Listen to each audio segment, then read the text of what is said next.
Well, March is National Problem Gambling Awareness Month, so the Kern County Sheriff's Office is getting the word out about an illegal type of gambling happening right here in Kern County. And 23 ABC's Leah Pizzetti has been following this story for months and has an update on the work KCSO has been doing to stop these illegal casinos. Leah?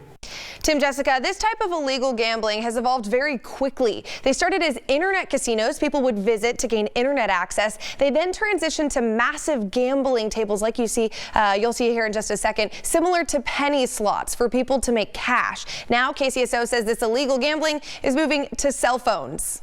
They're no longer what we're seeing with the storefront operations.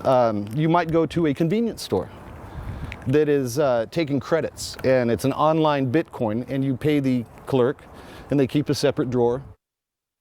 KCSO says these illegal gambling operations add crime to areas, so they've been working to shut them down. Since January of 2018, they've shut down 103 illegal casinos. Now, we've been following this story for months now, and back in November, I spent multiple days with KCSO to get an in-depth look at the history of this issue.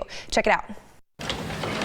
It starts with a warrant. Okay, so we're going to be doing a search warrant at 1313 Chamberlain. Then rallying enough deputies. Yes, it's this corner. After that, a bust. Kern County Sheriff's Office, search warrant! Inside large game-style gambling tables.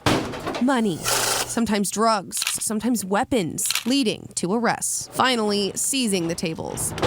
Hoping one more illegal casino busted means one less 911 call in the future. But let's back up. The Kern County Sheriff's Office said what started as internet casinos turned into illegal gambling casinos, now tablets and phones, becoming a problem within the last year. When we started noticing and take notice of a lot of it is, I would say about 5-6 months ago, where we started seeing the correlation between fish tables and crime. Driving around, Sergeant Richard Anderson points out they're hard to spot. Dimly lit buildings with no signs. Inside, flashing lights on large illegal gaming tables that cost between $7,000 and $10,000 each and can make a hefty profit. Here's 100.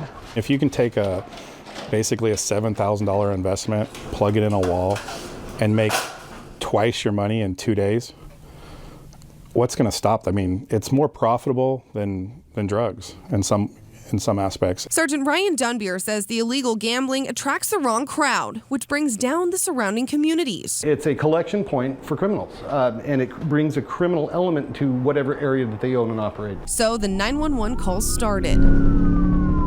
My car just got broke into while I was at the casino, or... The calls got worse, catching KCSO's attention. And like on the worst case scenarios, I just got stabbed at the casino.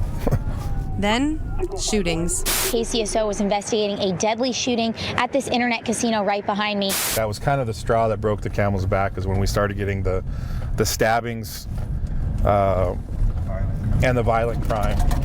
You really can't overlook that. The issue, he says KCSO is understaffed and overworked, meaning there's no specific team to tackle the casino problem. Typically, these type of operations are done with specialized units that would go in and shut them down with, maybe a California Gaming Commission or a vice unit. But since we don't have a vice unit anymore at the sheriff's office, it kind of got tasked to Metro Patrol to handle. So he and Sergeant Dunbier stepped up. In their downtime between calls, they rallied deputies to go on bus. This is just something extra that we've kind of tasked onto our guys, because we know if we shut them down, it's, in the long run, it'll be less work. It's more work initially, but that's just one place that we're not going to have to go to a stabbing or a shooting or something like that. At first, KCSO would just take the software from the machines, hoping that would stop the crime, but it didn't. I have gone to one where we've hit one and I thought, oh great, we shut them down. And literally 6 hours later, they were up and running again. So that could be a little frustrating. They then started taking the whole table.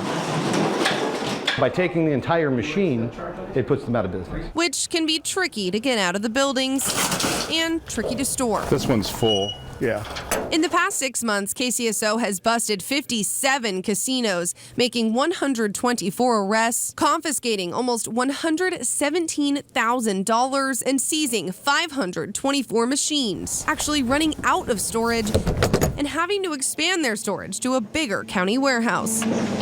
A good problem to have because Sergeant Dunbier says they're seeing a difference. There is an absolute instantaneous decrease in the criminal element. Even with this success, the work isn't over yet. KCSO is going to keep this momentum going. We're not going to ignore it. We're going to continue shutting them down.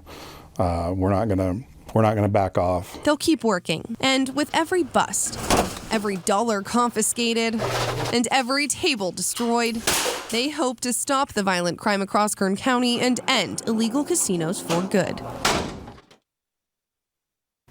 Once again, KCSO says the problem now has transitioned to operators conducting this gambling on cell phones and tablets, not so much these large tables anymore. They say if you know of an illegal operation, you're asked to report it to KCSO. In studio, Leah Psetti, 23 ABC.